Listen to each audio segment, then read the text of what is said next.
everyone, this is a tag video and it is 343. So 3 fragrances for each of my 3 favourite notes.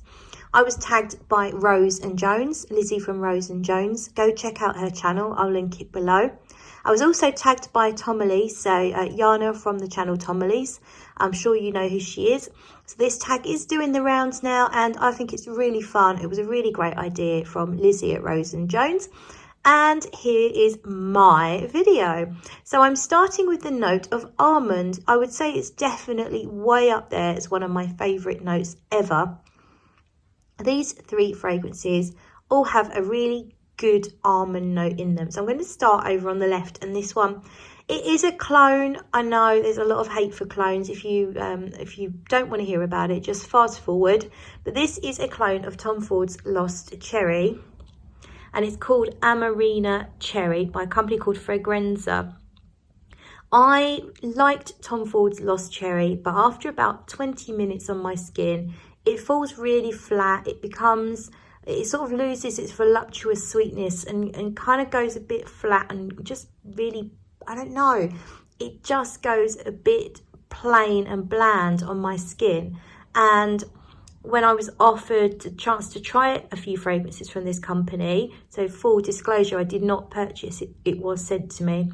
This was one I wanted to try because I really wanted to see how they would handle the Lost Cherry, because I love the notes, and Lost Cherry is an almond cherry fragrance with a little bit of a boozy liqueur feel to it. And this is, in my humble opinion, better than Tom Ford. It lasts amazing on my skin. It never falls flat. I can wear it on a night out and still smell it the next day.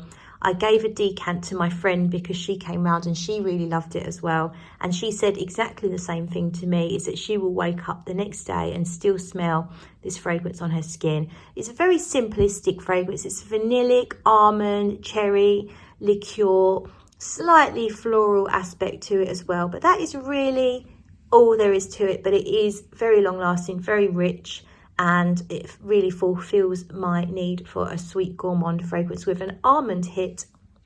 In the middle here we have Guerlain. Unfortunately it is discontinued, this one. It's called My Insolence.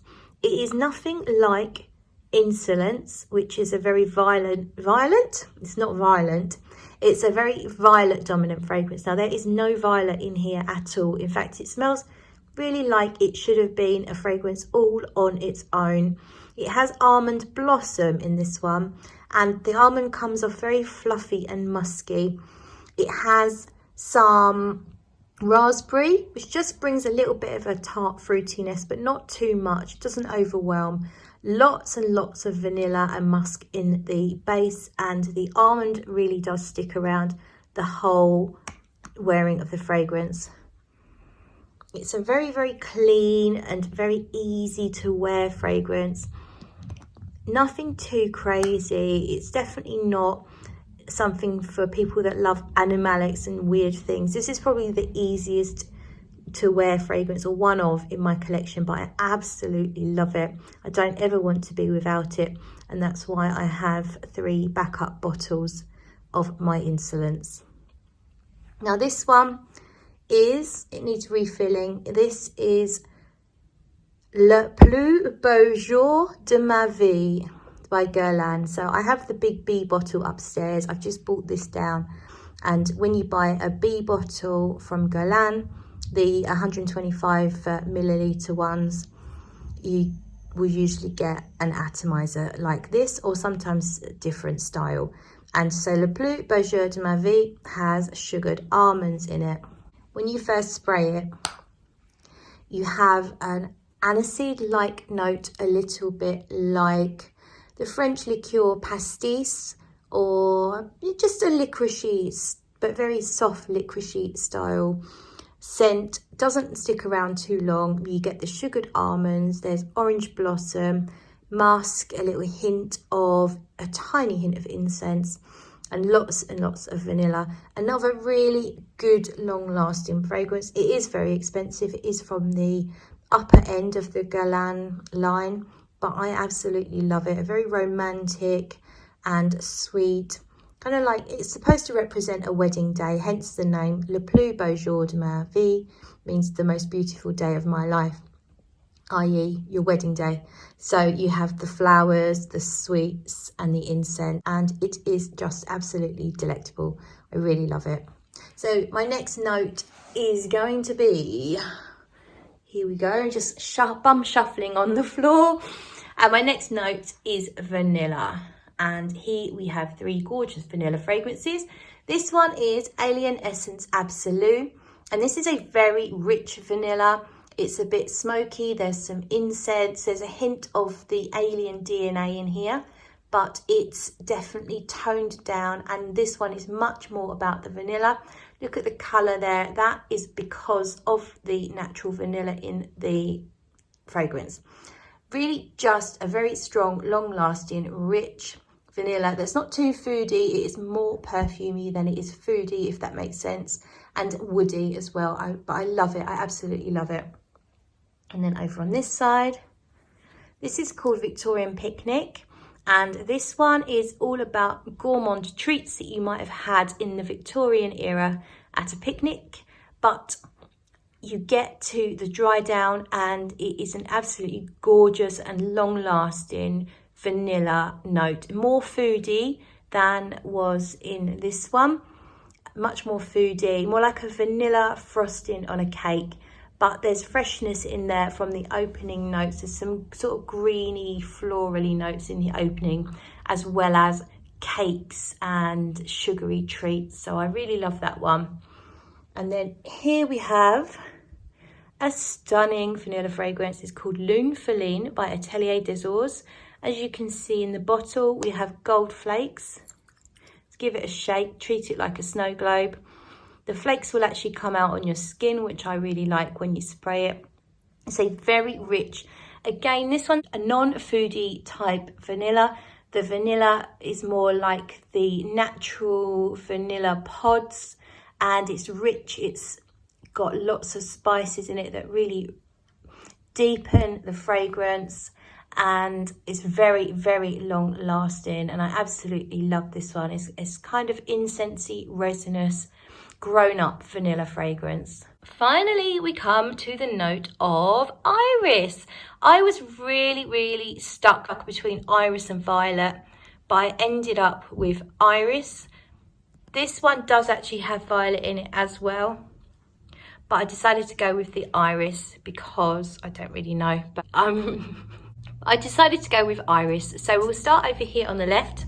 This is my most recent acquisition. It was a gift from Papillon Perfumery, just as a thank you for my support. I've bought a couple of their fragrances in the past and done lots of videos, and Liz was very kind and sent this to me. Angelique, I have already reviewed it. It's on my channel quite recently. And this one has a gorgeous buttery iris. It's got osmanthus, so it has a slight fruity apricot-ness.